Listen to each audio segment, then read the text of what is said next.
Welcome back to WagerTalk.com. It's the NBA All-Star Weekend.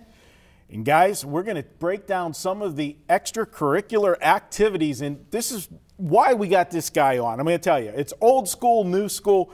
Cheetah, I'm going to tell you, my 36 years, I have never bet a slam dunk contest in my life, or if I did a three-point contest. But this is part of the new wave and part of, a lot of people with, I think fantasy has a lot to do with it, guys knowing players and everything, that these are becoming more popular bets. And there's some of the offshore sports books have lines out on these, and I know you were excited to talk about them, so I am going to let you take the floor. Yeah, I actually brought it up to Marco yesterday. He thought I was kidding. I was like, no, this is like my favorite weekend of the NBA year. I mean, other than the playoffs or something.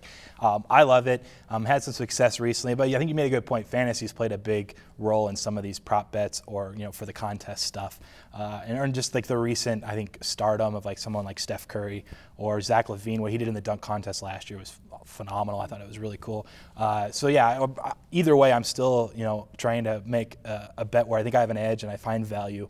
And in this case, it's a little different, I think, than past years, but I have a few plays that I think are worthwhile. As far as the dunk contest goes, Zach LaVine, I think since he was coming out of high school, he was already known as like one of the best dunkers in the world.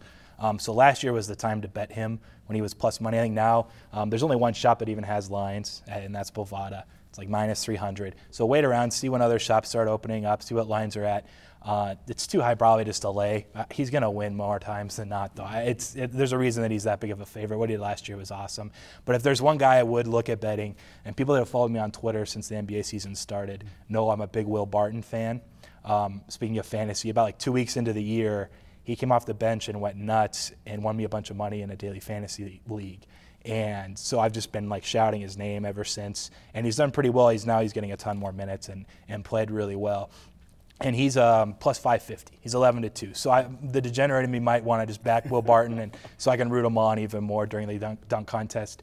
But ultimately, it's LaVine or nothing, I think, in this dunk contest. But the three-point contest is a different story. I wanted to bring up. I have the lines here with me, and Steph Curry. He opened as like plus 200. He's already down to even money.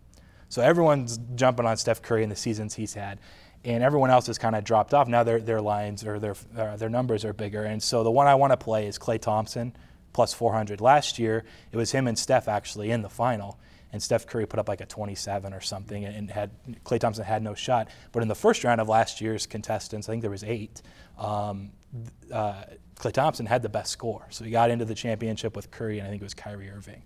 And I think the reason why I like both of them, ultimately the reason why Steph Curry is so good and why Klay Thompson is one of the best shooters in the NBA, is they both shoot so effortlessly. They barely jump. A guy like J.J. Redick is like the third favorite. I would never bet on him in a three-point shootout because he shoots a jump shot almost every time he shoots a three-pointer.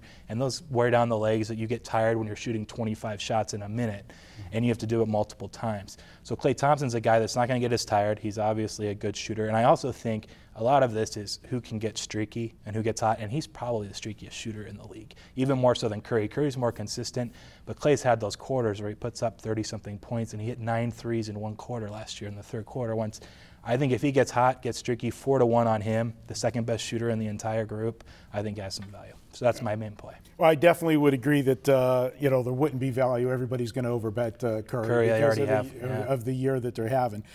Word has it you've got a pretty good outside shot yourself. Oh no. Yeah, can you? So you do okay in the three-point contest? I would do all right. I would. I actually have first game of the year in my church ball league tonight. So I've been like getting mentally prepped for it, doing the three-point shootout contest research. Plus, I've been like trying to train myself to shoot well tonight. But we'll see how I do. I'll give you an update later. Okay. How about the slam dunk? Can you take it to the rim? Zero chance of that. I would need to lose a lot of weight and still jump higher. Okay. Well, guys, I hope you enjoy it. This is part of the, like I said, all kidding aside, this guy does break this stuff down, and we're going to talk about a video later about second half wagers and stuff. He watches the games, understands the players, and breaks it down. And that is part of the new school versus the old school. I'm a numbers guy and a situational guy, and impressed with what Preston does. And check out those plays for the All-Star Weekend. And don't forget, guys, if you want to take $10 off, it's NBA All-Star Weekend, so we're going to make the coupon code NBA10. Just punch in NBA and the number 10 at checkout. You'll get $10 off anything you buy this weekend, one purchase per household, and you can always use that versus the $69 weekend all access, making that deal even better. We'll be back with more college basketball here at WagerTalk.com.